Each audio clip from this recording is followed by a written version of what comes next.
샬롬 샬롬 샬롬. 할렐루야. 오늘은 거룩한 주일입니다. 다 함께 사도신경으로 신앙고백 올려드리시겠습니다.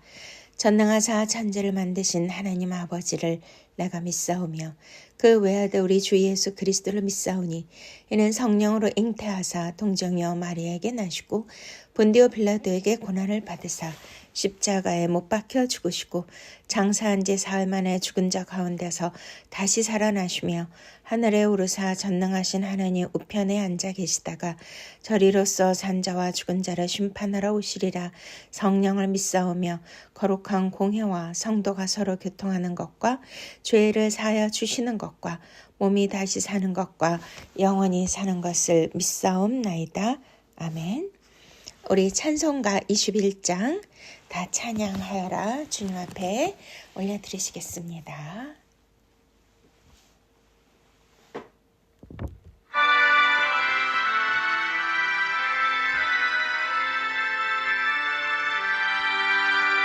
다 찬양하여라 전능한 창조의 주께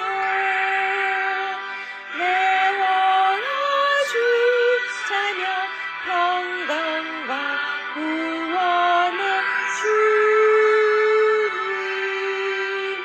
성도들아 주 앞에 이제 나와 즐겁게 찬양하여라. 다 찬양하여라 놀라운 만유의 주께 포근한 날개미 늘 품어 주시는 주님 성도들아 주님의 뜻 안에서 내 소원 다 이루리라.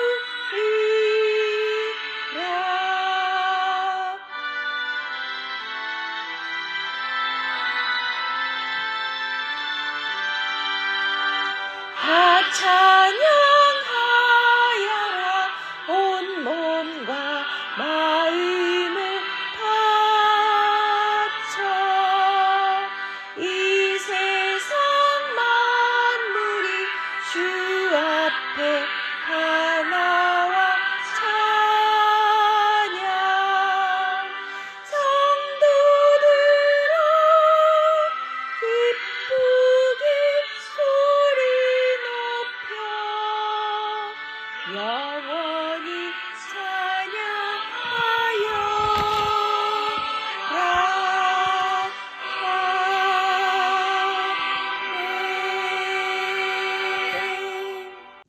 아멘.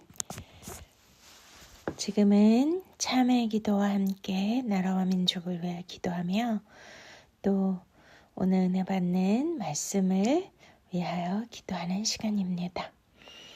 사랑의 주님, 은혜의 주님, 공의의 하나님, 감사와 찬양과 영광을 올려드립니다. 주님의 은혜의 날개 아래 한 주간도 품어주시고 주님의 사랑과 주님의 보호하심 아래 있게 해주심을 감사를 드립니다.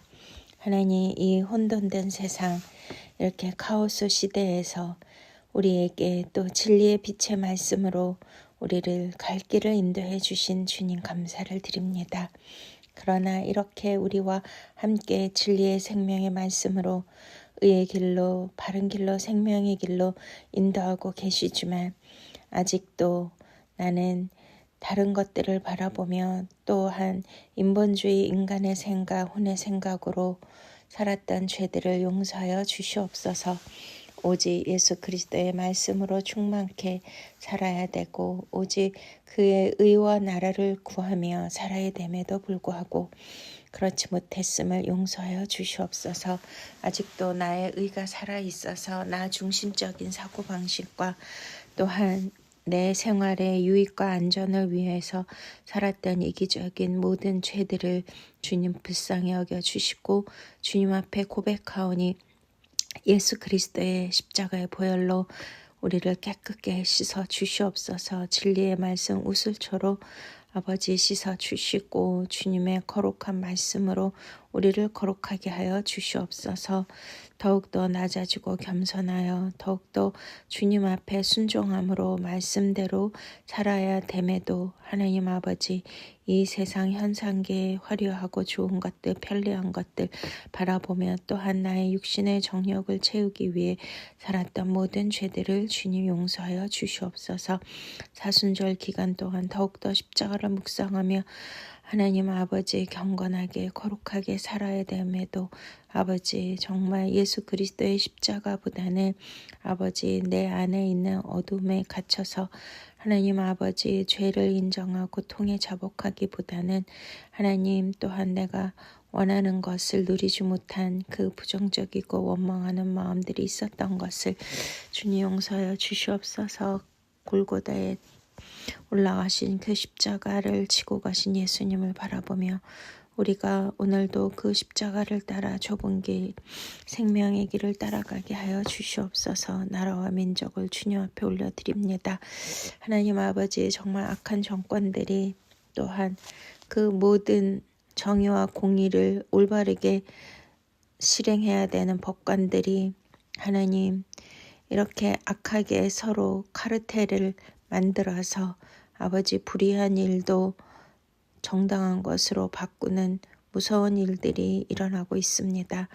또한 너무나 무서운 전국의 산불이 동시다발적으로 아버지 정말 이 나라를 초토화시키고 있습니다. 하나님 이 모든 것은 우리의 죄악입니다. 주님 불쌍히 여겨주시고 용서하여 주시옵소서. 하나님 아버지 우리가 그 불길을 바라보면서 누구나 인간 한 번은 죽는 것이고 그 이후에 심판이 있는데 하나님 그 우리가 죄로 말미암아 예수 그리스도의 진리의 말씀을 모르고 죽는다라면 그 심판의 불 지옥불에 영원히 탈 수밖에 없는 끔찍한 그러한 불을 아버지 우리가 이러한 상황 안에서 기억하게 하여 주시고 아버지 하루속히 이 나라 이 민족 안에 하나님께서 재앙이 그치게 하여 주시고 하나님의 도우심과 하나님의 긍휼하심이 있게 하여 주시옵소서. 이 나라의 민족 깨어나게 하여 주시옵시고 하나님께서 세우신 공의와 정의가 하수같이 그럴 수 있도록 주님 도와주시옵소서. 아버지 대통령 공석의 자리를 불쌍히 여겨주시고 하나님께서 하루속히 바른 판결이 나와서 대통령이 복귀되도록 주님 역사하여 주시옵소서. 하나님 이 나라의 민족 또 교회와 교계 지도자들 모두 하나님 앞에 온전히 회개하며 아버지 겸허에 엎드리게 하여 주시옵시고 죄악의 길에서 벗어나게 하시고 하나님 앞에 죄악을 고할 때 하나님께서 그 죄를 사하여 주시고 하나님 아버지의 미쁘신 긍휼하심에 따라 하나님 이 나라의 민족을 다시 한번 치유하시고 회복시켜 주실 줄로 믿습니다. 다음 세대를 주님 붙들어 주시옵시고 하나님 AI가 정복하고 있는 이 시대 가운데 진리의 말씀에 우리 자녀들을 깨어나게 하여 주시옵시고 오직 예수 그리스도 성령님의 기름 부음 안에서 영적으로 거룩한 빛의 자녀들 세워질 수 있도록 도와주시며 생육 번성 충만한 나라 하나님의 열방의 제사장 나라 거룩한 나라 하나님의 소유된 백성들 택하신 민족 되어서 세계 열방의 주 예수 그리스도의 복음을 증거하고 선포할 수 있는 제사장 나라로 세워 주시옵소서. 오늘도 귀한 말씀 생명의 말씀을 통하여 우리 안에 빛의 말씀이 조명되어 어둠이 떠나가게 하여 주시옵시고 또한 우리 안에 간사한 것이나 우리 안에 죄악된 모든 것들이 생명의 말씀의 빛으로 조명되어서 다시 한번 심령이 기경되고 주님의 진리의 말씀으로 거룩해지는 귀한 시간 되게 하여 주시옵소서. 감사하고 예수 그리스도 이름으로 기도드렸사옵나이다. 그러므로 이제 그리스도 예수 안에 있는 자에게는 결코 정죄함이 없나니 이는 그리스도 예수 안에 있는 생명의 성령의 법이 죄와 사망의 법에서 너를 해방하였음이라. 아멘. 우리 찬송가 8장 샘물과 같은 보혈은 다 함께 하나님 앞에 올려드리시겠습니다.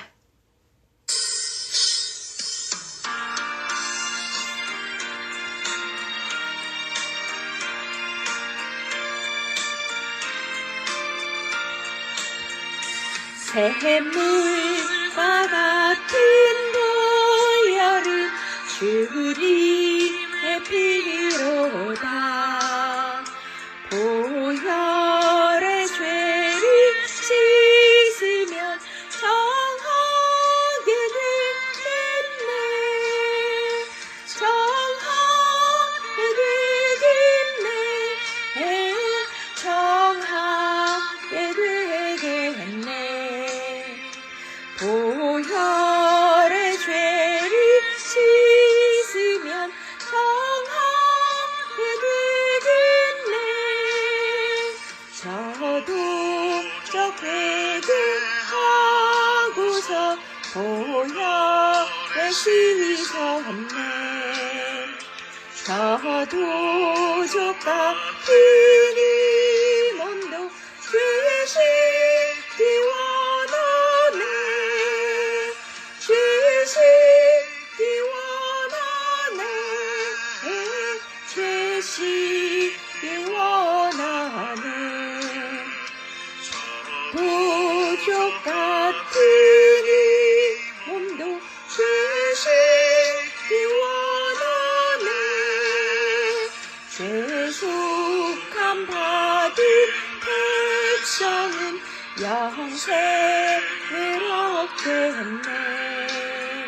샘솟듯 하는 비관세 하나씩 그도다. 하나씩 그도다. 하나씩 그도다. 샘솟듯 하는 비관세 하나씩 그도다. 하신 피보니 그 사랑 하나네. 사흘 동안 받는 사랑을 늘 찬송하겠네. 늘 찬송하겠네. 늘 찬송하겠네. 사흘 동안 받는 사랑을 늘 찬송하겠네.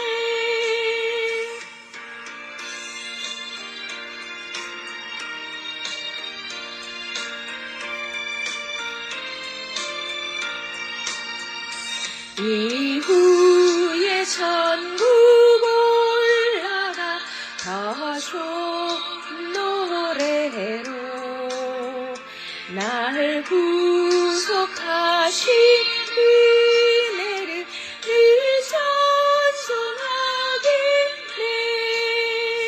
늘 찬송하겠네. 늘 찬송하겠네. 날 구속하신 은혜를 늘 찬송하겠네.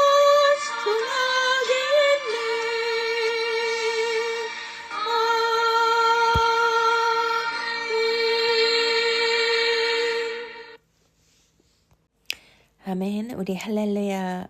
오늘 말씀 우리 마태복음 강의를 하고 있습니다. 마태복음 5장 우리 21절 말씀부터 26절 말씀 다 함께 봉독하시겠습니다. 옛사람에게 말한 바 살인하지 말라. 누구든지 살인하면 심판을 받게 되리라 하였다는 것을 너희가 들었으나 나는 너희에게 이르노니 형제에게 노하는 자마다 심판을 받게 되고 형제를 대하여 라가라 하는 자는 공회에 잡혀가게 되고 미련한 놈이라 하는 자는 지옥불에 들어가게 되리라. 그러므로 예물을 제단에 드리려다가 거기서 내 형제에게 원망 들을 만한 일이 있는 것이 생각나거든 예물을 제단 앞에 두고 먼저 가서 형제와 화목하고 그 후에 와서 예물을 드리라. 너를 고발하는 자와 함께 길에 있을 때 급히 사화하라. 그 고발하는 자가 너를 재판관에게 내어주고 재판관이 옥리에게 내어주어 옥에 가둘까 염려하라. 진실로 내게 이르노니 네가 한 푼이라도 남김이 없이 다 갚기 전에는 결코 거기서 나오지 못하리라. 아멘. 할렐루야. 우리는 이 오늘의 말씀이 좀 오해될 수도 있고 좀 어려운 말씀이기도 합니다. 예수님께서 먼저 예수와 율법에 관하여 말씀하셨잖아요. 그리고 또 마지막에 뭐라고 하셨습니까? 내가 너에게 이르노니 너의 의가 서기관과 바리새인보다 더 낫지 못하면 결코 천국에 들어가지 못하리라 이렇게 선포하셨습니다. 네, 그런데 어떻게 우리가 서기관과 바리새인보다 우리의 의가 더 나을 수 있지는 않지 않습니까?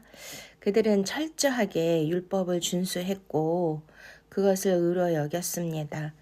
그런데 우리가 오늘도 말씀이 이렇게 형제에게 노하고 나가라 하고 미련하다고 하고 하면 결론은 지옥불에 들어간다고 하시는데요. 정말 무서운 말씀이 아니겠습니까? 저는 이제 성경을 읽다 보니까 구약 성경에서는 하나님 아버지의 그런 어떤 강력한 율법적인 말씀들이 있는데 그 하나님 아버지의 우리에게 주시는 율법적인 말씀보다 더 레디컬하고 강력하게 말씀하시는 분이 바로 예수님인 것 같습니다.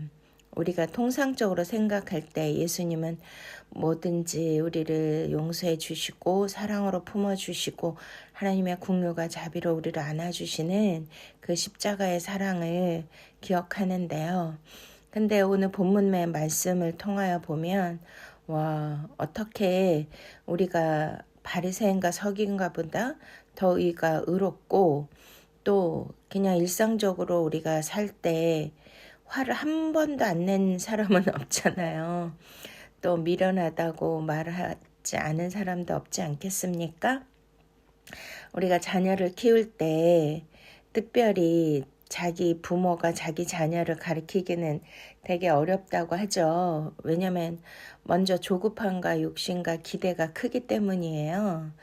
저도 우리 아이들 어렸을 때 또 뭐 영재교육 시킨다고 애들을 붙들어 놓고 막 3살, 4살 된 애를 막 공부를 가르치고 막 글자를 가르치고 수학, 산수를 가르치고 막 이렇게 했어요. 근데 뭐 아이들이 너무너무 이제 잘 따라오고 엄마가 가르치는 거에 정답을 다 얘기해주면 너무너무 기쁘고 막 그냥 감격하면서 아이를 칭찬해 주는데 근데 뭐 예를 들어서 쉬운 것도 못 풀고 이러면 아이쿠 이런 미련 밤퉁이야 그러고 꿀밤도 때릴 때가 있지 않습니까?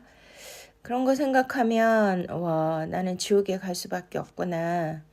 이런 이제 이 본문 말씀에 그렇게 결론을 내릴 수밖에 없는데요. 여기에서 그런 의미가 아니라는 것을 우리는 깨달아야 될 줄로 믿습니다. 그래서 이 말씀이 우리에게 주시는 영적 교훈과 그 의미는 무엇인가를 우리가 다시 한번 살펴보면 좋겠습니다. 여기에서 이제 예수님께서는 율법과 그 복음에 대하여 말씀을 해주셨는데 먼저 율법을 폐하고 율법을 안 지키는 것이 아니라 내가 율법을 폐하러 온 것이 아니고 온전케 하러 오셨다고 말씀하시잖아요. 그래서 먼저 여기서 언급하시는데 첫 번째 뭐 살인하지 말라 그렇게 하시면서 노하지 말고 간음하지 말고 맹세하지 말라 또 악한 자를 대적하지 말라 원수를 사랑하라 이렇게 이후에 우리가 율법에 관련된 말씀과 함께 5가지 덕목을 말씀해 주시는데요. 오늘은 이제 노하지 말라의 부분에 대하여서 우리가 어떻게 받아들여야 될지 또 예수님은 우리에게 어떠한 의미로 말씀하시는지를 알아야 될 줄 믿습니다. 네, 그래서 첫 번째 우리가 5장 21절 22절에서 예수님이 살인하지 말라 이렇게 계명을 먼저 언급하시잖아요. 이 계명 어디서 들어보신 적 있으시죠? 이게 10계명의 바로 6번째 계명이거든요. 살인하지 말라. 그래서 이 계명을 먼저 언급을 하시면서 이제 단순히 우리가 이렇게 진짜 남을 죽이고 피 흘리고 그 목숨을 끊는 그러한 살인을 말씀하시는 것이 아니라 이제 쭉 보면 어떤 마음속의 깊은 동기 그리고 마음에서 우리가 나오는 그런 악한 것들 그런 것들이 거의 살인의 수준에 가까운 것이다라고 주님은 말씀하시는 거잖아요. 그러니까 마음속의 분노와 미움도 하나님 앞에서는 심각한 죄라는 거를 우리에게 알려주시는 것입니다. 네, 그래서 이제 바리새인들, 서기관, 율법학자들은 그들이 굉장히 의롭다고 생각하잖아요. 우리는 살인하지 않았어. 10계명을 잘 지키고 있어. 그런데 물리적인 살인을 안 했다고 해서 하나님은 우리에게 너 살인하지 않았으니까 또 10계명을 잘 지켰으니까 의롭다. 이렇게 말씀하시는 것이 아니라는 거잖아요. 그래서 여기에서는 좀 오해되는 그러한 의미도 있는데 말씀의 이 또 원어를 통해서도 우리가 깊이 봐야 될 줄로 믿습니다. 그러니까 구약율법에서 이제 하나님께서는 살인을 금지하시잖아요. 그런데 이제 신약에 와서는 예수님은 살인만 우리가 물리적인 살이 막 피 흘리고 그 사람의 목숨이 끊어지고 하는 그런 가해적인 그러한 살인만 살인이 아니라 더 깊이 예수님은 그 본질적인 것을 다루시는 줄로 믿으십니까? 그러니까 오늘 본문 말씀을 읽으신 것처럼 우리 안에 분노와 욕설, 멸시하는 태도 이런 것들 모든 것이 하나님 앞에 엄청난 큰 죄라는 것을 말씀해 주고 계시는데요. 또한 마음의 상태까지 보시면서 평가를 하시는 것입니다. 하나님은 우리의 외모만 보시는 것이 아니라 우리의 중심을 보신다는 것을 잊지 마시기 바랍니다. 여기에 뭐 예수님께서 형제에게 노하는 자 라가는 이제 이때 당시에 그 사람들이 알고 있는 그 욕인데요. 바로 바보라는 그런 미련한 자 이러한 이제 의미가 있어요. 근데 이러한 자가 바로 심판을 받을 것이다. 이렇게 이제 말씀하시는데 좀 이따가 우리가 이제 그 라가라는 말씀 이거에 대해서 조금 보시겠는데 또 이렇게 이제 우리가 실생활에서도 그냥 지나가는 말로 그렇게 뭐 아이고 저 미련한 놈 뭐 이렇게 말하기도 하고 또 화를 한 번도 안 내고 사는 사람은 없지 않습니까? 그러면 그럴 때마다 우리가 다 지옥에 간다면 와 정말 예수님은 사랑의 하나님이신가? 십자가에서 나를 구원하시고 모든 죄를 용서하시고 죄 없다 하시는 분이신가? 이런 오해가 될 수가 있는데요.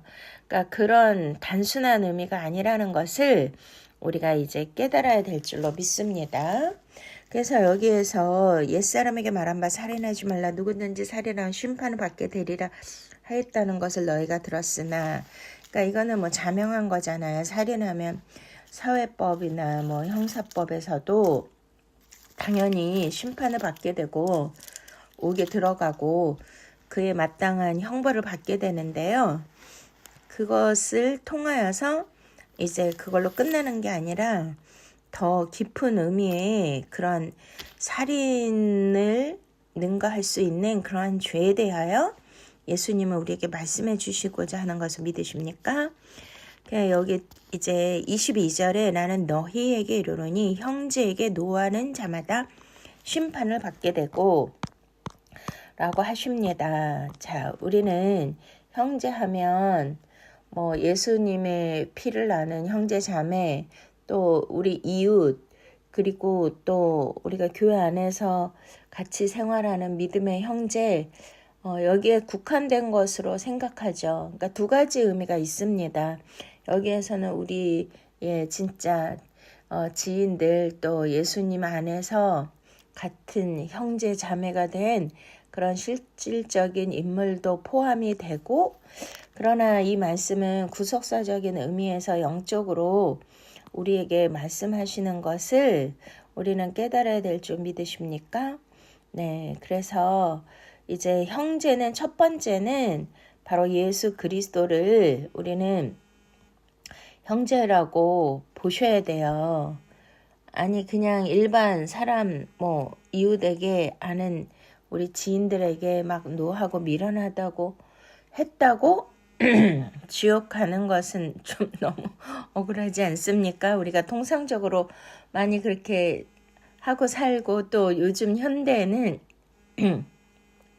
정치계에도 그렇고 또 드라마나 이런 거 보면 너무나 욕설을 많이 해서 진짜 이 사회가 이렇게까지 강팍해지고 서로에게 분을 품고 서로 미워하고 욕하고 하는 그런 사회로 전락했는가 하는 그런 안타까움도 있습니다. 그러나 그런 일뿐만 아니라 첫 번째는 여기에서 심각한 죄에 대해서 우리가 좀 아셔야 돼요. 여기서 첫 번째 형제는 누구를 가리킨다고요? 네, 바로 예수 그리스도를 가리킵니다. 자, 그래서 그러면은 예수님이 우리를 형제라고 부르신 그 성경 구절을 한번 보시겠습니다. 첫 번째는 히브리서 2장 11절에서 12절 말씀인데요. 거룩하게 하시는 이와 거룩하게 함을 입은 자들이 다 한 근원에서 난지라. 그러므로 형제라 부르시기를 부끄러워 하지 아니하시고 이르시되 내가 주의 이름을 내 형제들에게 선포하고 회중 가운데서 주를 찬송하리라 하셨으며. 할렐루야. 네, 그렇습니다. 예수님은 거룩하게 된 우리를 형제라고 부르시기를 부끄러워하지 않으신다고 기록하고 있죠. 그 다음에 이제 마태복음 12장 50절에도 누구든지 하늘에 계신 내 아버지의 뜻대로 하는 자가 내 형제요 자매요 어머니니라. 그러니까 예수님은 우리를 예수님의 말씀대로 영적인 메시지를 잘 깨닫고 이해하는 자들, 또 말씀에 순종하고 예수님의 그 길을 따라가는 자들을 뭐라고 표현해요? 형제라고 표현합니다. 자, 그리고 또 로마서 8장 29절에는 하나님이 미리 아신 자들을 또한 그 아들의 형상을 본받게 하기 위하여 미리 정하셨으니 이는 그로 많은 형제 중에 맏아들이 되게 하려 하심이니라. 할렐루야. 네, 그렇습니다. 우리가 바로 예수 그리스도를 구세주로 믿고 이렇게 십자가 영성을 가지고 주님을 따라갈 때 하나님의 아들의 형상을 본받기 하기 위하여 하나님이 이렇게 정해놓으셨다는 거죠. 그들은 바로 누구의 형제예요? 예수 그리스도가 바로 맏아들이시고 우리는 그의 형제라는 것입니다. 그러니까 여기에서 본문에서 말씀하시는 형제에게 노한다 이렇게 이제 말씀을 전하고 있는데, 그 형제에 대해서 우리는 분명히 알고 깨닫고 이 말씀을 이해될 줄 믿으십니까? 그러니까 예수님은 많은 형제 중에서 맏아들이신 거예요. 맏형제. 그래서 우리가 예수님이 장자이기 때문에 그 밑에서 그 장자의 직분의 그 기업과 그 축복을 우리도 다 받고 누릴 수가 있는 것이고, 예수와 함께 우리는 한 형제여 피를 나는 그러한 사이가 된 줄로 믿으십니까? 그렇기 때문에 우리는 예수님의 형제입니다. 네, 그래서 형제에게 노하지 말라 이렇게 말씀하신 거는요, 일반적으로 우리의 가족, 믿음의 공동체 성도들, 그리고 모든 사람을 포함하고 또 예수님도 여기에 해당된다는 것을 우리가 알 수가 있습니다.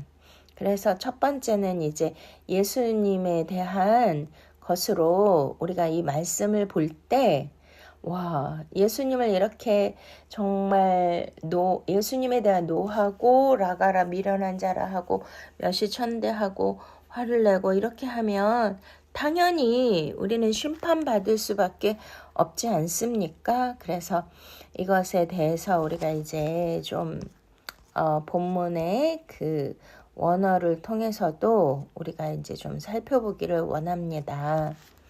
그래서 우리가 여기 말씀에 나는 너에게 이르니 형제에게 노하는 자마다 심판을 받는다 그랬잖아요. 그러면은 여기에서 노한다가 무슨 뜻인지를 우리가 이제 원어를 통해서 살펴보기를 원합니다. 자, 여기서 노하다는 헬라어 말로 올기조라는 그러한 단어거든요. 그러니까 이 단어의 기본적인 의미가 분노하다, 격분하다, 화를 내다 이런 뜻인데요. 이 뜻 안에는 어떤 의미가 있냐면 그냥 단순한 감정적인 분노, 우리가 이렇게 살다 보면 뭐 여러 가지 화나는 일들 얼마나 많습니까? 내 마음에 안 들고 또 불의한 일들을 봤을 때 저절로 막 화가 나잖아요. 그러니까 그렇게 뭐 급발진이란 단어도 쓰고 하는데 또 뭐 우리 애들이 또 엄마 말을 잘 듣고 이렇게 잘하면 모르지만 뭐 저도 아들들만 키워봐서 그런데요. 아들을 키우는 엄마는 조폭이 된다고 하더라고요. 저는 굉장히 얌전하고 조용한 성격인데 화를 잘 안 내는 성격인데도 와우, 아들들을 키우다 보니까 이 성격도 바뀌더라고요. 그러니까 이 남자애들은 굉장히 거칠고 막 아주 에너자이저잖아요. 그리고 한 번의 말에 이렇게 고분고분하지 않더라고 우리 아이들은. 그러니까 뭐 학교 갈 때마다 그냥 아들아 그러고 깨우면은 자기가 일어나서 이제 씻고 준비하고 가야 되는데 10번 불러도 꼼짝도 안 하고 그냥 자는 거예요. 그러면은 막 그때부터 큰 소리가 나고 흔들어 깨우고 막 두들기고 이렇게 세우고 막 이렇게 하면서 이제 애들을 키우고 또 막 장난감이나 자기가 원하는 거 사달라고 막 땡깡을 부리고 난리를 치잖아요. 그러면은 와, 그 아이들을 제어하고 그렇게 이제 훈련하기 위해서는 참 엄마가 조폭이 안 되면 안 되게끔 그런 상황들이 많이 있더라고요. 그러니 그렇게 해놓고 너무너무 마음이 아프고 기분이 안 좋은 거잖아요. 아무리 그 아이가 잘못했어도 그렇게 엄마가 화를 내고 아이들을 응?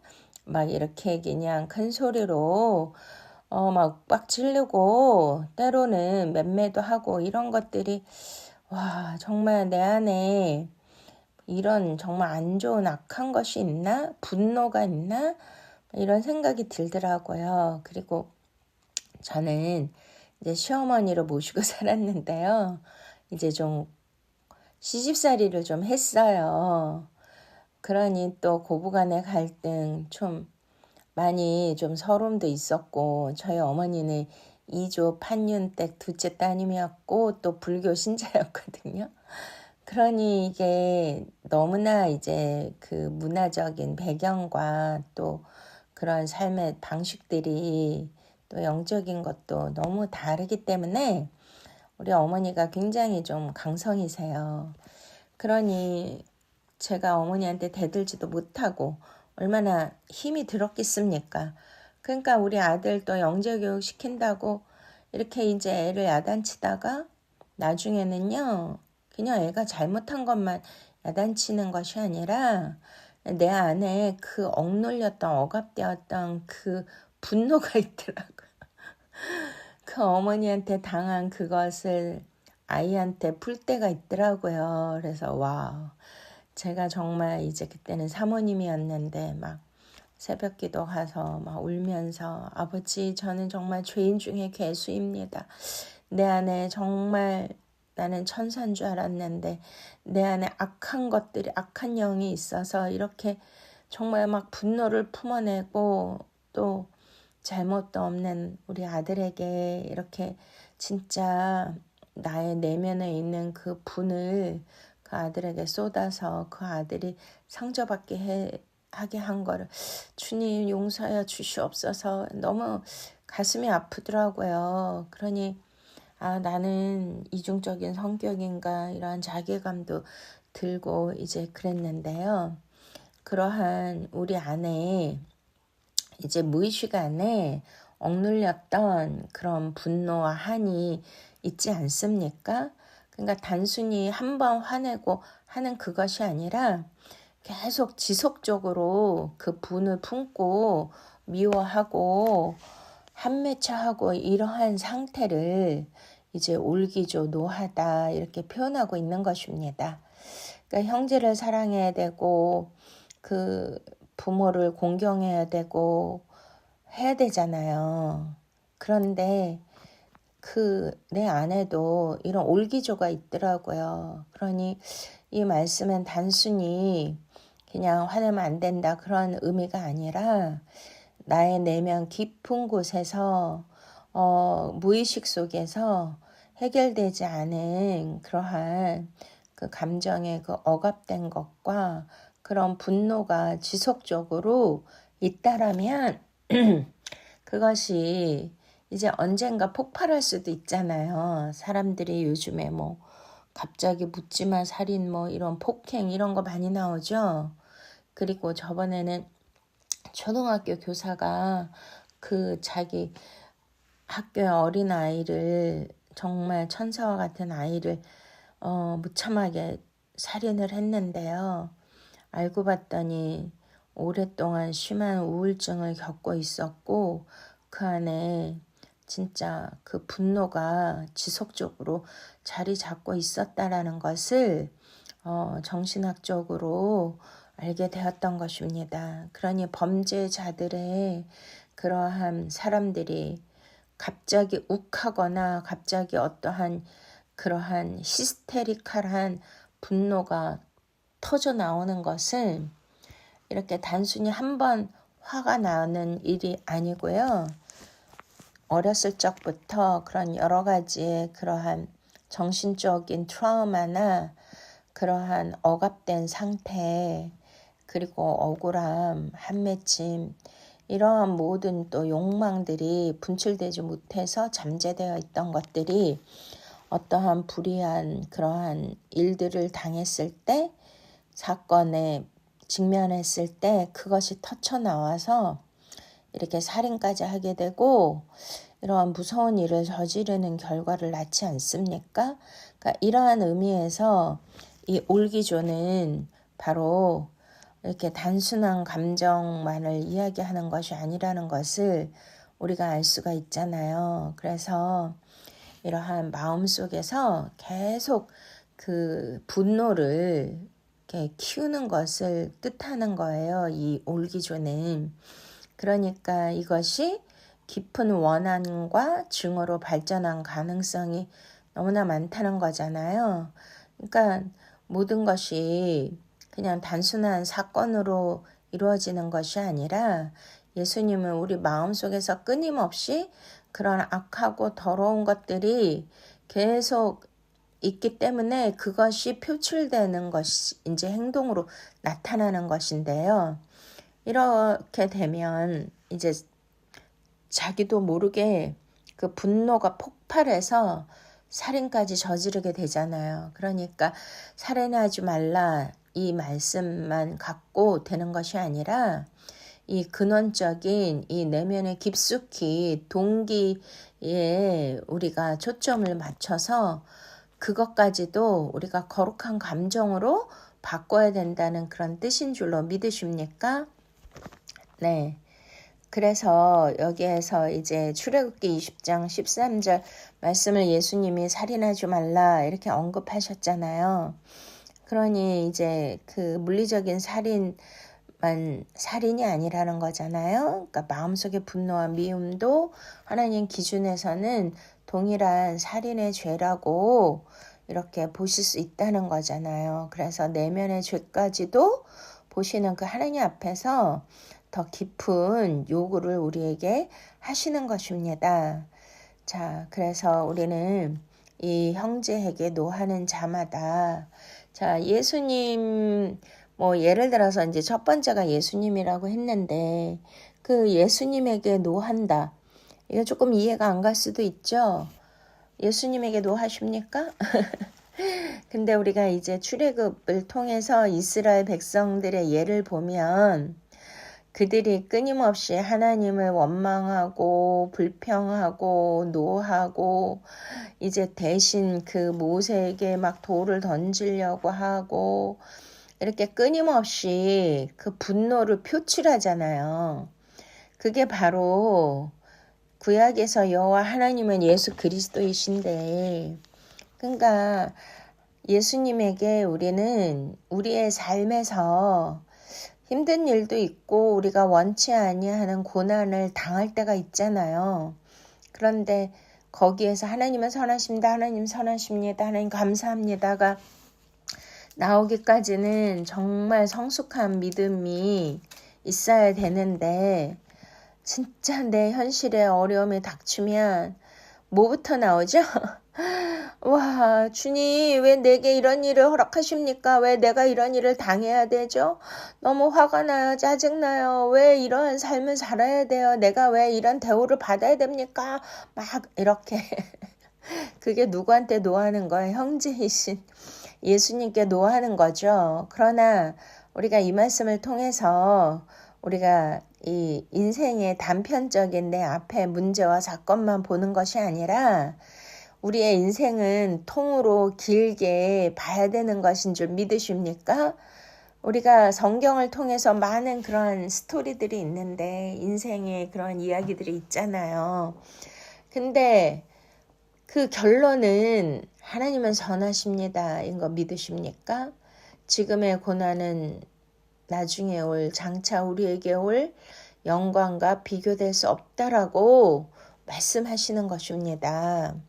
그러니 이 고난을 통해서 하나님께서 우리에게 가장 좋은 거, 가장 선한 거, 가장 복된 거, 나보다 나를 더 잘 아시는 하나님께서 최고의 그러한 좋은 것들을 마련해 주시고 우리에게 주시려고 예비하신 것을 믿으십니까? 그러기 위해서는 지금 잠깐의 고난도 허락하시는 것이죠. 할렐루야. 끝까지 저와 여러분은 하나님은 선하십니다를 고백할 수 있기를 바랍니다.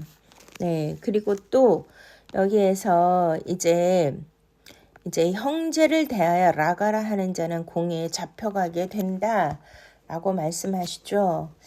좀 이 말씀이 좀 어려운데요. 그러면 이 말씀도 그러면은 라가가 무슨 뜻인지를 좀 우리가 알아야 될 것 같습니다. 그래서 이제 라가도 원어적인 의미를 좀 봐야 되는데요. 이 라가는 헬라말로 이제 기록이 되어 있는데 사실은 예수님은 아람어를 쓰셨잖아요. 그래서 아람어에서 유래한 단어라고 합니다. 자, 그래서 아람어의 레카라는 그런 의미에서 나온 건데 이것이 바로 그 뜻이 텅 비어있는 그리고 무가치한 이런 의미예요. 그러니까 예를 들어서 라가가 뭐 미련하다 이런 뜻이 있잖아요. 그러니까 상대방을 멸시해가지고 아이고 전 사람은 머리가 텅 비었어. 아이고 미련 밤퉁이 바보 같은 놈 가치 없는 자 이렇게 조롱하는 이런 표현인 거예요. 그래서 이제 유대 사회에서 이 라가라는 이 욕을 많이 썼다고 하는데요. 그러면 라가라는 말은 단순한 모욕이 아니고 상대방을 인격적으로 깎아내리고 무시하고 멸시하는 표현이었다고 합니다. 그러니까 단순한 욕설이 아니고요. 상대를 하찮게 여기고 무가치한 존재로 취급하는 그 태도를 말하는데요. 바로 구약에서는 그 말의 중요성을 강조하는 배경하고도 연결이 되잖아요. 유대인들은 혀의 죄에 대해서 굉장히 심각하게 여겼답니다. 그래서 잠언서 18장 21절에도 말로 사람을 저주하는 것은 심판을 받을 행위라고 그렇게 기록하고 있습니다. 그러면 여기에서 그 라가 텅 비었다. 자, 우리가 이제 예수님이 그 심판의 대상을 표현하실 때 알곡과 쭉정이 이렇게 가르시고 구분하시면서 알곡은 곳간에 모아드리고 쭉정이는 불에 태운다고 하시잖아요. 그러니까 불에 태운다는 거는 바로 여기에도 나오는 지옥불이고 심판의 불이 아니겠습니까? 그러면 알곡과 쭉정의 차이점은 무엇이죠? 우리가 이제 벽실을 물에 띄워보면 알곡과 쭉정이를 알 수 있다고 합니다. 그러면 물에 띄웠을 때 가라앉은 것은 알곡이고 둥둥 뜨는 것은 바로 쭉정이겠죠. 그러면 왜 뜰까요? 그 안이 비어 있다는 거잖아요. 텅 비어 있다. 알곡은 그 알이 꽉 차서 무게가 있으니까 가라앉고요. 겉에 껍질은 똑같은데 속은 아무것도 없다는 거잖아요. 내용이. 바로 그렇습니다. 자, 예수 그리스도는 말씀으로 생명으로 완전히 꽉 차 있는 그러한 분이시지 않습니까? 그런데 바로 예수님에 대하여 형제에 대하여 라가라 하는 자는 공회에 잡혀간다고 하셨는데요. 그러니 예수 그리스도의 그 진리의 생명의 말씀 그 우리에게 씨앗이라고 표현하고 있잖아요. 성경은. 거듭나는 것은 우리가 바로 영원히 썩지 아니하는 씨로 거듭나느니라. 이렇게 야고보서 1장에 베드로전서 1장에 말씀하신 것처럼 바로 예수 그리스도의 말씀은 생명이고 씨라고 표현하고 있습니다. 그러니 우리가 예수님의 말씀을 그냥 문자적으로만 아니면 소홀히 이렇게 여긴다라면 우리는 형제인 예수님을 나가라고 표현하는 것과 똑같다라는 거예요. 그래서 우리를 추수하실 때도 이제 알곡만 추수하시는데 그러면 예수 그리스도의 그 마다들의 그 형제에 대해서 라가라고 하지 않는다는 것은 뭐예요? 바로 그 생명의 말씀을 우리가 받아서 우리의 영 안에 그 생명의 말씀 진리로 가득 채울 때 그 말씀을 온전히 깨달았을 때 지혜로운 처녀의 기름으로 온전히 채워졌을 때 하나님은 우리를 보실 때 너는 알곡이다 이렇게 말씀하시는 거잖아요. 그러니까 예수님이 바로 그 예수님께서는 우리에게 그 영적인 생명, 진리의 말씀을 우리에게 주시기를 원하시는데 그냥 이 말씀을 겉의 말씀으로만 본다라면 이것을 예수님 형제에 대하여 라가라고 한다는 거예요. 이해가 되십니까? 그러니까 우리가 알곡과 쭉정이 겉에 그 벽신은 똑같이 생겼잖아요. 근데 어떻게 봐야 돼? 쪼개서 안을 들여다보면 와 알곡과 쭉정이 다른 점 아시잖아요.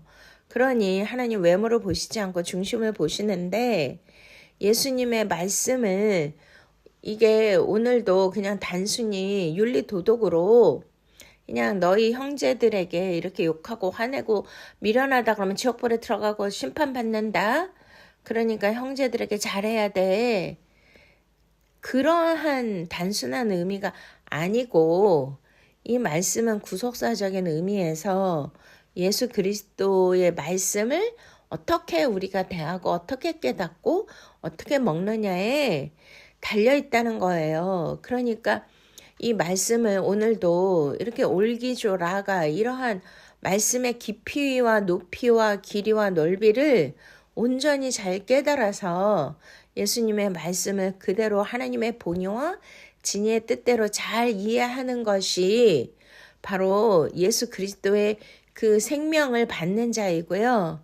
그렇지 않고 이것을 겉의 말씀으로 그냥 윤리도덕의 말씀으로 우리가 사람들 잘 대해야 되고 우리가 그 상처 주면 안 된다.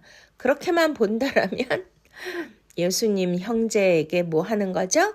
라가라. 미련하다. 그렇게 표현하는 거라니까요. 이해가 되십니까? 그래서 미련한 처녀와 지혜로운 처녀를 나누시는 이유가 뭐예요? 바로 예수님의 말씀을 깨닫지 못하는 거잖아요. 이 기름을 준비했다는 거, 또 예비된 그릇에 기름을 준비했고 미련한 처녀는 기름을 준비하지 못해서 신랑이다 했을 때 기름이 없으면 등불을 켜지 못하니까요. 예수님 신랑을 맞이할 수 없지 않습니까? 그리고 또 예수님이 이제 어린 양 혼인잔치에 그 미련한 자들이 가서 기름을 사와가지고 문을 열어달라고 했는데 이미 어린 양 혼인잔치에 들어가는 문은 닫혔고 들여보내달라고 하니까 예수님 뭐라 그러세요? 나는 너희를 모른다 라고 하시잖아요. 도무지 모른다. 왜요? 기름이 없었기 때문이에요. 미련하기 때문에. 그러니 우리가 미련한 처녀들 같이 진리 생명의 이 안에 내재되어 있는 엄청난 이 생명의 말씀, 구속사의 비밀을 깨닫지 못하면 예수님을 뭐라고 하는 거라고요? 라가라, 미련하다, 텅 비었다. 그렇게 겉에 있는 말씀밖에 없다. 그 속의 비밀을 깨닫지 못하니까 그렇게 알고 얘기하는 그들은 바로 공회에 잡혀간다는 뜻입니다. 물론 우리가 형제 자매들에게도 이렇게 라가라고 하면 안 되죠. 왜냐면은 이게 깊은 멸시의 의미가 있다고 했잖아요. 그러니까 상대를 이렇게 멸시하고 하찮게 여기는 이것은 정말 해서는 안 되는 거잖아요. 교만한 거잖아요. 그렇기 때문에 그렇게 그 상대를 대한다면 그 상대방은 엄청난 상처를 받고 엄청난 아픔을 받을 수가 있지 않습니까? 그러니까 당연히 그것은 하면 안 되는 것이고요. 그래서 여기에서 이 라가는 그러한 일반적인 형제들에게 뭐 바보다 미련하다 그런 걸로 지옥 간다는 뜻이 아니고 공회에 잡혀간다는 뜻이 아니고요. 정말 이것은 하나님의 그 깊은 예수 그리스도의 생명의 말씀을 깨닫지 못하면 그 말씀을 깨달아서 지혜로운 처녀가 되지 못하면 알곡이 되지 못하면 어린 양 혼인잔치에 들어갈 수밖에 없고 그들은 심판받고 지옥에 갈 수밖에 없지 않습니까? 이해가 되십니까? 네. 그리고 또 여기에서 이제 그 공회에 대하여 나오잖아요. 그러니까 이제 점진적으로 형제에게 노하면 이제 심판을 받게 되는 것이고요. 두 번째 그 형제에게 라가라 하면 공회에 잡혀간다고 하잖아요. 그래서 이 공회 우리가 이제 익숙치가 않은데 이 단어는 잘 우리가 살펴보면 이 헬라 말로는 사내들인 공회원이라고 많이 들어보셨죠? 이것을 가리키는 거예요. 그러면 사내들인 공회의 특징이 뭐냐면 이제 유대인의 최고 재판기관이고 의회인 것이고요. 대제사장, 장로 기관들로 구성이 되어 있어요. 예를 들어서 한 70명 정도. 그리고 신앙적, 도덕적, 정치적 문제까지 재판하는 역할을 이 사내들인 공회에서 하는 것이고요. 그래서 예수님도 십자가에 못 박히시기 전에 이 사내들인 공회에서 신문을 받으셨잖아요. 우리가 마태복음 26장 59절 66절을 보시면 그래서 공회에 잡혀간다 이 말은요. 단순한 그냥 벌을 의미하는 것이 아니고 공식적인 법적인 심판을 받는 심각한 처벌을 의미한다는 거예요. 이해가 되셨습니까? 그래서 이제 예수님께서는 점진적인 심판의 단계를 여기에서 말씀하고 계시는데요. 그러니까 첫 번째 형제에게 노하는 자는 심판을 받게 되죠. 그러니까 단순히 이렇게 법정에서 다룰 수 있는 문제로 이렇게 심판을 받을 수 있지만 뭐 요즘에도 이렇게 명예훼손이나 또 사람을 인격을 모독하고 하면 어떻게 해요? 막 고발하잖아요. 고발하면 뭐 벌금을 물게 되고 이러한 일들이 있잖아요. 이제 그러한 단계를 얘기하는 거고요. 두 번째 이제 지금 라가라고 하는 자들은 어떻게 된다고요? 공회에 잡혀간대잖아요. 그럼 공회에 잡혀간다는 거는 사내들인 공회에서 다룰 정도로 심각하다는 것인데, 그러면 여기에서 이제 처벌이 내려지면 그러면은 뭐 우리가 이렇게 지방법원 뭐 이제 항소를 하고 그러면 나중에 어디까지 가죠? 대법원까지 가잖아요. 그러니까 여기 대법원까지 간다는 거예요. 거기에서 이제 그 처벌이 내려주면 뭐 사형을 당할 수도 있고 엄청난 그러한 형벌을 받을 수 있는 그 심각한 단계를 뜻하는 거거든요. 그러니까 우리가 지금 예수님의 말씀을 겉의 말씀으로만 보면 형제인은 예수님을 라가라고 하는 것이니까 어떻게 해야 돼요? 더욱더 우리가 구하고 찾고 두드려서 예수님의 말씀을 성령님께 구해서 지혜와 계시형을 주심으로 이 말씀을 정말 하늘의 뜻으로 예수님의 본의와 진리의 뜻으로 잘 깨닫게 해달라고 지혜로운 처녀의 기름을 준비해야 되는 줄로 믿으십니까? 그거를 안 하면 이렇게 심각한 범죄에 해당된다고 예수님 말씀하시는 거예요.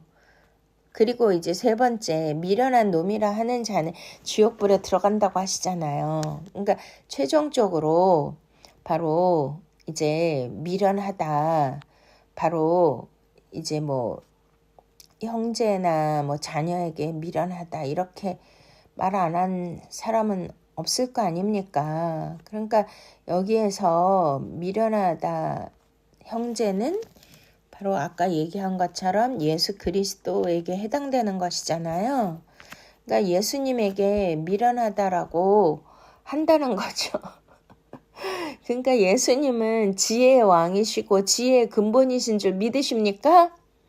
창조주 하나님이시고 모든 것에 뛰어나시고 모든 것을 꿰뚫어 보시는 분이신데 정말 알파와 오메가이시고 처음과 나중이시고 시작과 끝인 것을 믿으십니까? 아멘. 그런데 그 예수님 형제에 대하여 미련하다라고 한다는 것은 있을 수 없는 거잖아요. 그래서 아까도 얘기한 것처럼 미련한 처녀들이 다 어린양 혼인잔치에 들어가지 못해서 지옥에 갈 수밖에 없었던 것처럼 우리는 예수 믿지 않는 자는 당연히 지옥 가는 거고요. 이 말씀을 통해서도 우리가 깊이 깨달아야 할 것은 예수님께서 내 말이 영이요 생명이라고 하셨잖아요. 그러니까 예수님의 말씀을 어떻게 우리가 지혜롭게 깨달아야 되는지가 관건인 줄로 믿으십니까? 그러니까 이 말씀을 우리가 잘 깨닫지 못하면 우리는 예수님을 뭐라고 하는 것하고 똑같다고요? 미련한 놈이라고 하는 것과 똑같은 거예요. 그러니까 율법으로만 이 말씀을 보고 행위의 말씀으로만 보고 도덕 윤리의 말씀으로만 우리가 이 말씀을 깨닫고 기억하고 이것을 이렇게 우리의 인생에 착하게 살아야 된다. 도덕 윤리적으로 선하게 살아야 된다. 남에게 상처 주지 말고 살아야 된다. 이렇게만 끝나면 이것을 예수님에게 뭐 하는 거라고요? 미련하다. 그렇게 욕하는 거고요. 그것이 아니라 이 안에 깊이 새겨두신, 감춰두신 예수 그리스도의 구속사의 놀라운 은혜, 예수님이 바로 십자가를 통하여서 우리의 무지를 깨우쳐 주시고 영적인 수준을 높여 주시기 위하여 예수님이 스스로 십자가에 달리셨잖아요. 그래서 예수님의 물과 피를 또 생명을 우리에게 다 주신 것은 바로 우리가 미련한 자로 현상계 물리적인 상황만 보고 그렇게 사는 것이 아니라 예수 그리스도 안에 있는 깊은 생명의 그 뜻을 우리가 깨닫고 그 말씀을 먹고 기름 부음을 받고 그렇게 말씀이 육신이 되어서 살 때에 우리는 심판을 받지 않고 공에 잡혀가지 않고 또 우리는 지옥에 가지 않는 것입니다. 믿으십니까? 그래서 우리가 예수 그리스도를 지혜로 봐야 되고요. 잠언서의 그 지혜가 바로 예수님이라고 하십니다. 그러니 이 말씀을 통하여서 이렇게 깊게 예수님에 관해서 우리가 잘 깨달을 때는 우리에게 영적 생명이 주어지므로 저와 여러분은 천국 백성이 되는 줄로 믿으십니까? 할렐루야. 네. 그래서 이제 22절까지 오늘은 이제 말씀을 보고 있는데요. 또한 우리 형제들에게도 이렇게 막 그 사람의 인격을 모독하거나 멸시하거나 이런 것으로 도덕적인 윤리적인 그러한 범죄를 행하는 것도 물론 잘못한 것인 것을 우리는 깊이 깨달아야 될 줄로 믿습니다. 그런데 여기에서 이제 지옥에 간다고 했잖아요. 그래서 아니 이렇게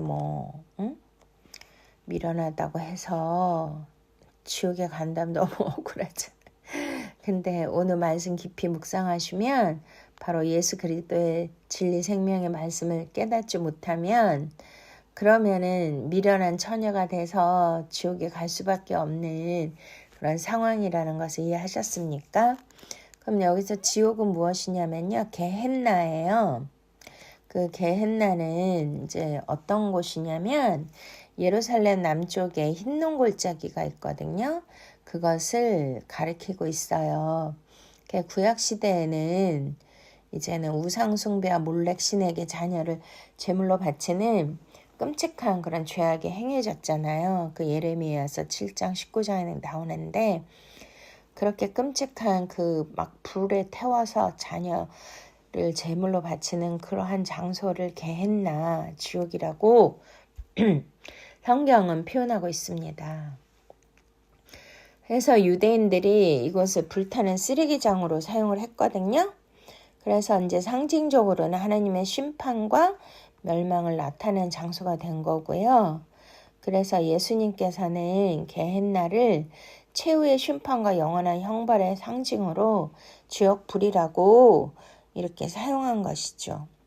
자, 그래서 예수님 말씀하신 이 지옥불 게헨나는 단순한 형벌이 아니고 우리가 요한계시록에 가면 이제 하나님의 백보자 심판 이게 뭐냐면 이제 아까 두 번째 그 사내들인 공회원에서 심판이 내려지잖아요. 이제 그 심판의 결과가 바로 지옥불인데 영원한 구더기도 죽지 않고 그러한 영원한 불지옥이 요한계시록 우리 한번 보시겠습니다. 요한계시록 20장에 정말 우리가 이 말씀을 그냥 들을 것이 아니라 너무너무 심각하게 들어야 되는 줄 믿으십니까? 천국과 지옥은 반드시 있습니다. 그러면 그냥 바깥에 있는 사람만 지옥 가는 것이 아니라 오늘 말씀을 우리가 깊이 묵상하면 예수님은 더 심각하게 우리의 죄를 얘기하시는 거고요. 그 마음 깊은 곳에 있는 그 악한 동기와 죄도 말씀해 주시고 또 예수님의 말씀을 깨닫지 못하는 미련한 자도 지옥에 간다라고 이렇게 표현하고 계시는 것입니다. 자, 우리 요한계시록 20장 또 내가 11절 또 내가 크고 흰 보좌와 그 위에 앉으신 이를 보니 땅과 하늘이 그 앞에서 피하여 간데 없더라. 또 내가 보니 죽은 자들의 큰 자나 작은 자나 그 보좌 앞에 서 있는데 책들이 펴 있고 또 다른 책이 펴졌으니 곧 생명책이라. 죽은 자들의 자기 행위를 따라 책들에 기록된 대로 심판을 받으니 바다가 그 가운데에서 죽은 자들을 내어주고 또 사망과 음부도 그 가운데에서 죽은 자들을 내주매 각 사람이 자기 행위대로 심판을 받고 사망과 음부도 불못에 던져진. 여기 나오죠. 사망과 음부도 불못에 던져지니 이것은 둘째 사망 곧 불못이라. 누구든지 생명책에 기록되지 못한 자는 불못에 던져지더라. 아멘. 그러니까 예수님에게 노하고 형제에게 노하고 라가라 하고 미련하다 하면 이 사내들인 공에 여기 백보자 앞에 가게 되고 그 심판을 받게 되는 거잖아요. 그러니까 예수 그리스도의 이 진리 생명의 말씀을 깨닫지 못하면 미련한 처녀가 되고 생명책에서 농명되지 못한다는 거잖아요. 그러면 영원한 불못에 던져진다라고 말씀하십니다. 여기에서 불못은 둘째 사망, 곧 불못이라. 우리가 인생의 호흡이 끊어져서 육신의 죽음은 첫째 사망이고요. 이제 백보자 심판대 앞에 가서 공예들인 사내들인 공예에 잡혀 여기 백보자 앞에 가면 이제 그 죄의 목록이 다 여기 적혀 있다 그러죠. 그 행위대로 심판을 받는다고 하는데 예수 그리스도의 생명의 말씀을 내가 온전히 생명으로 깨닫고 지혜로 깨닫고 말씀이 육신이 된 자는 생명책에 기록이 돼서 천국으로 가고, 예수 믿는 자라도 이 말씀을 겉의 말씀으로만 본다라면 생명책에 기록이 안 된다는 거예요. 왜냐하면 우리 안에 생명이 되지 못했기 때문입니다. 그러면 영원한 불지옥이라고 하는데 절대로 우리는 이 불지옥에 들어가면 안 됩니다. 이 말씀을 이렇게 온전히 예수 그리스도 구속사로 깨달을 수 있는 저와 여러분은 반드시 생명책에 기록되어서 영원한 눈물 고통 없는 그러한 천국에 입성하게 될 줄 믿으십니까? 할렐루야. 기도하겠습니다. 사랑의 하나님 감사합니다. 우리는 이 험악한 세상을 살면서 얼마나 많은 그 욕설과 또 험담과 미움과 증오를 갖고 살았습니까? 주여 용서하여 주시옵소서. 우리 마음의 동기까지도 살피시는 주님, 아버지, 우리가 정말 이 모든 것을 잘 깨닫고 회개하게 하여 주시옵시고, 또한 형제인 예수 그리스도를 더욱더 사랑하고 또 예수 그리스도의 말씀을 생명으로 깨닫고 그 지혜의 기름을 받아서 절대로 예수님 형제를 라가라 하고 미련한 놈이라고 욕하지 않고 오직 예수 그리스도가 만왕의 왕이여 만주의 주이고 나의 생명의 구원자임을 우리가 절대적으로 믿고 구원받게 하여 주시옵시고, 미련한 처녀로 이렇게 지옥불에 떨어지는 것이 아니라 이 말씀의 깊이와 높이와 넓이와 길이를 잘 깨달아서 우리 모두가 천국 가게 하여 주시옵소서. 감사하고 예수 그리스도 이름으로 기도드렸사옵나이다. 아멘. 네, 할렐루야. 이 시간에 하나님 앞에 봉헌하는 시간입니다. 오늘 큰 은혜 받으시고 이제 지혜로운 처녀의 기름을 받으시고 또한 하나님의 큰 사랑과 은총을 받으셔서 절대로 생명책에서 지워지지 않고 이렇게 지옥에 떨어지지 않을 수 있는 그러한 놀라운 은혜를 받으신 분들은 하나님께 귀한 헌금 올려드리시면 하나님 축복해 주시고 또 기도해 드리겠습니다.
아멘. 할렐루야. 참으로 좋으신 아바 아버지, 우리에게 독생자 예수 그리스도를 보내주심으로 예수 그리스도의 살과 피를 나누어 주시고 십자가의 그 피 흘리심의 그 희생을 통하여 우리를 구원해 주시니 참으로 감사드립니다. 하나님 아버지, 우리가 예수 그리스도를 모르고 또 예수님의 말씀을 하찮게 여기고 미련하다라고 그렇게 여기며 살았던 모든 죄들을 용서해 주시고 오늘 이 말씀을 통하여서 예수 그리스도의 피를 힘입어 그 십자가의 공로를 통하여 우리에게 또 지혜로운 처녀의 기름을 부어주시니 감사합니다. 이 은혜에 감격하여 지극히 적은 예물이라도 주님 앞에 정성껏 올려드리오니 주님 기뻐받아 주시옵소서. 이 거룩한 예물을 올려드린 모든 귀하신 손길을 축복하여 주시옵시고 하늘의 신령한 복과 땅의 기름진 복으로 채워주시며 정말 생명책에서 더욱더 사랑하는 이 성도님들의 이름을 각인시켜 주시고 하나님의 인을 쳐 주시옵시고 지혜로운 처녀의 기름을 준비하여 예수 그리스도 오실 때 들림받게 하여 주시옵시고 영원한 생명을 주시며 천국 모두에 입성할 수 있도록 기름 부어 주시옵소서. 하나님 아버지, 또한 물질에 어려움이 없도록 물붓도 부어 주시옵시고 하나님 주님의 나라를 위하여 마음껏 하나님께 영광 돌리며 사용할 수 있도록 넉넉함과 풍요로움을 주시며 가정의 화목과 자녀들의 잘됨에 보고의 복을 더하여 주시고 하나님 늘 지와 계시형을 열어주셔서 하나님의 말씀을 깊이 깨달을 수 있도록 주님 축복하여 주시옵소서. 감사과 예수 그리스도의 이름으로 축복하며 기도드렸사옵나이다. 아멘. 지금은 우리 구주 예수 그리스도의 놀라우신 은혜와 하나님 아버지의 만극하신 사랑하심과 성령님의 내주 보호 인도 충만하심이 다시 한번 예수 그리스도의 생명의 말씀을 깊이 깨닫고 생명책에 더욱더 기록이 되어서 예수님 오실 때 들림받는 축복을 받기를 간절히 원하며 그 말씀을 따라가겠다고 결단한 사랑하는 성도님들 머리머리 위에와 저들의 기업과 가정과 자녀들 위에 대한민국 위에 대통령 위에 세계 선교사님들 위해 예루살렘 평화 위에 이제로부터 영원토록 함께 하시옵기를 간절히 축원드리옵나이다. 아멘. 할렐루야. 사랑하고 축복합니다. 샬롬 샬롬 샬롬.